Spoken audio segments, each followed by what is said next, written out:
si Bahlul. Bahlul adalah Menteri Bahlul.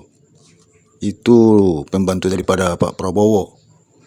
Jadi selama mereka ini ada di Aceh, teman-teman, dengan Pak Prabowo dan menteri-menteri lainnya ada di sana, mereka ada dalam satu tempat untuk memberikan suatu keterangan bagaimana kesiapan-kesiapan yang sudah dilakukan mereka kepada Pak Prabowo. Ternyata dia, teman-teman, sanggup dan bisa dia berbohong ataupun ngeprank daripada Pak Prabowo. Kalau menurut saya sih dia ini selalu melakukan kata-kata yang indah-indah begitu ya kepada Pak Prabowo ya. Jadi sepertinya menteri-menteri penjilat beginilah.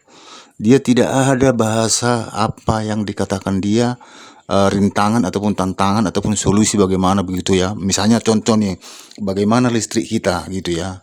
Apakah sudah selesai ataupun bisa menjadi penerangan malam ini ataupun beberapa hari lagi ke depan begitu. Coba jelaskan Pak, sebenarnya kalau listrik itu bisa, cuma kendala kita sekarang ini di sebagian tempat begitu ya, ataupun enggak di seluruh tempat begitu, ada beberapa tempat, ada beberapa daerah Pak, cuma itu aja sekarang. Kalau dia enggak seperti itu bahasa dia. Bagaimana listrik? Oh siap Pak, siap, sudah malam ini pokoknya akan terang benderang semua.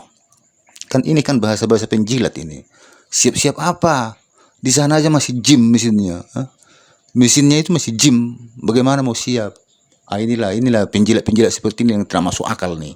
Inilah apanya. Entah gimana nih manusia satu ini bisa jadi menteri ini. Coba teman-teman, inilah kata orang seorang perempuan atau seorang ibu-ibu yang mengatakan bahwa di sana itu masih gelap gulita. Bisa-bisanya lu ngeprank presiden ya. Bisa-bisanya lu ngeprank presiden, lu bilang hidup lampunya udah berapa persen ini itu. Tai lu Bahlul. Lihat nih. Gimana nih? Ini teman-teman cahaya ilahi atau cahaya PLN? Apa nih? Cahaya dari mana? Coba kalian jawab. Cahaya ilahi. Cahaya ilahi tuh, lihat nih. Ini bekas-bekas ya. Ini mana nih?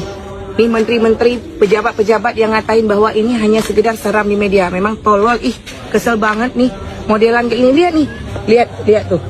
Kegelapan, gelap, orang mengaji. Apa perlu ku kasih nampak sama lu Bahlul? Bisa-bisanya Pak Prabowo, Pak Presiden yang terhormat, tolong dong Pak.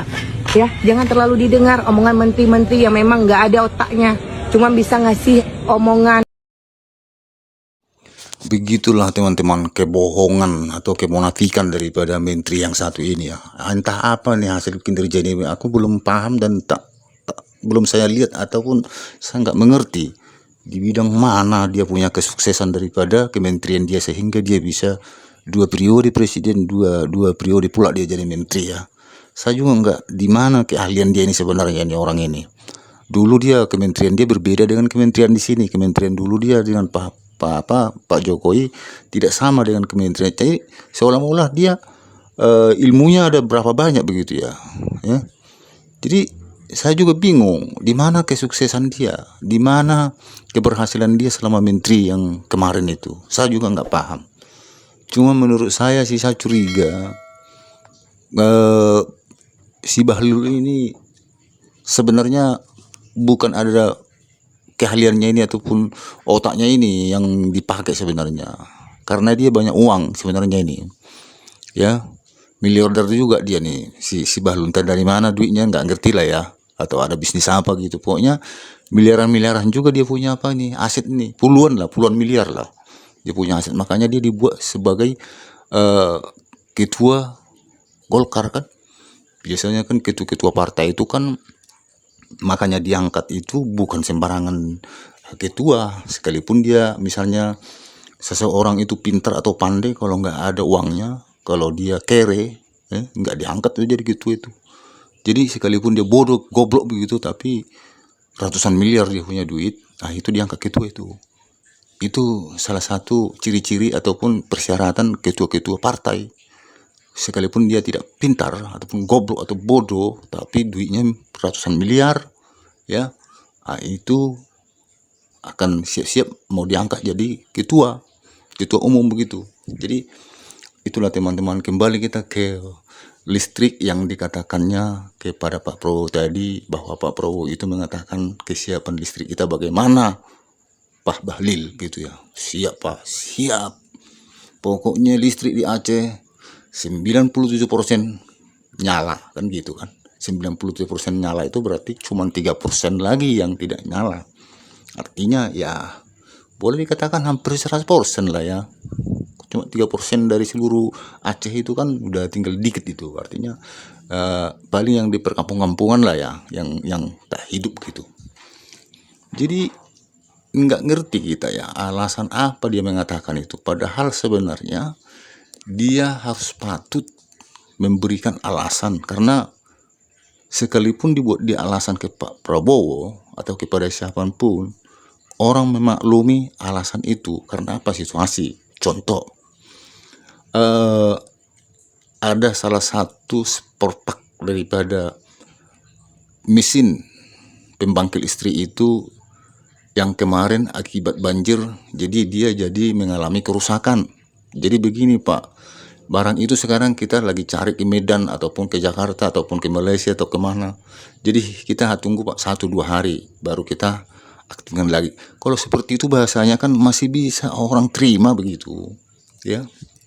Alasan itu pun orang bisa terima seperti itu karena apa, keadaan situasi. Enggak serta-merta mentang-mentang kamu dibuat di situ sebagai misalnya pemimpin ataupun yang mempunyai otoritas menguasai ataupun mengurusi daripada listrik begitu ya, lantas kamu harus mengatakan selesai semua.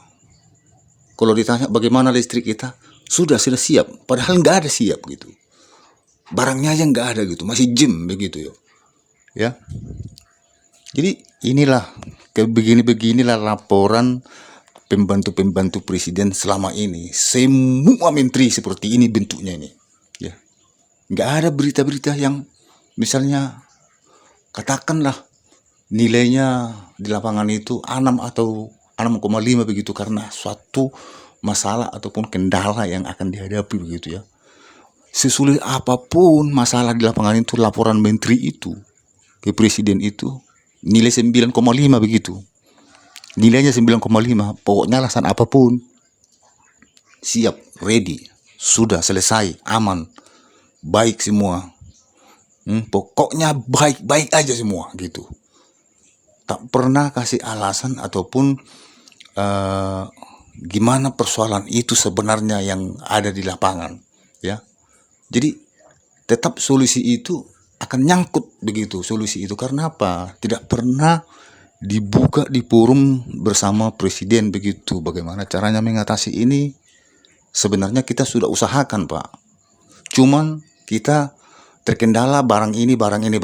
Kita sudah sekarang kerjakan dan sudah sekarang kita berusaha secepat-cepatnya.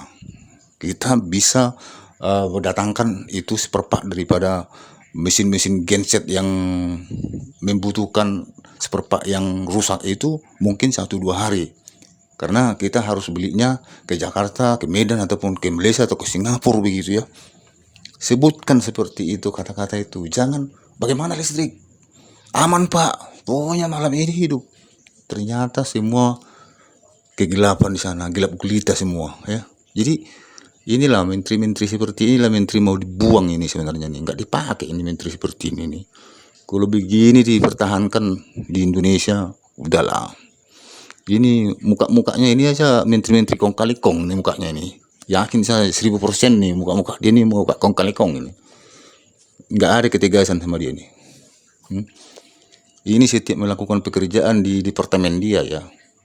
Yakin saya nggak ada ketegasan sama dia nih. Ya oke lah, atur aja lah gimana cara baiknya, pasti begitu bahasa dia. Kalau ada menteri seperti itu, atur aja gimana cara baiknya, ya udah rusak negara ini. Kalau ada sebagai pemimpin begitu. Tapi manusia ini begitu nih, orangnya nih. Udahlah atur aja lah, atur clean lah gimana lebih baiknya gitu. Ini prinsip-prinsip seperti ini di Indonesia ini kan yang paling sering itu seorang pemimpin begitu. Jadi kalau ada seperti ini pemimpin ataupun katakanlah apalagi membidangi seorang menteri, ya udahlah gawat itu. Ini nggak ada ketegasan nih manusia seperti ini, kulihat nih kurang ini ketegasannya nih. Kalau masih ini dipertahankan sebagai menteri di negara ini, Ya udahlah, mau apa lagi kita? Ambruk-ambruklah negara ini kalau seperti ini. Kalau menurut saya, bagaimana menurut teman-teman?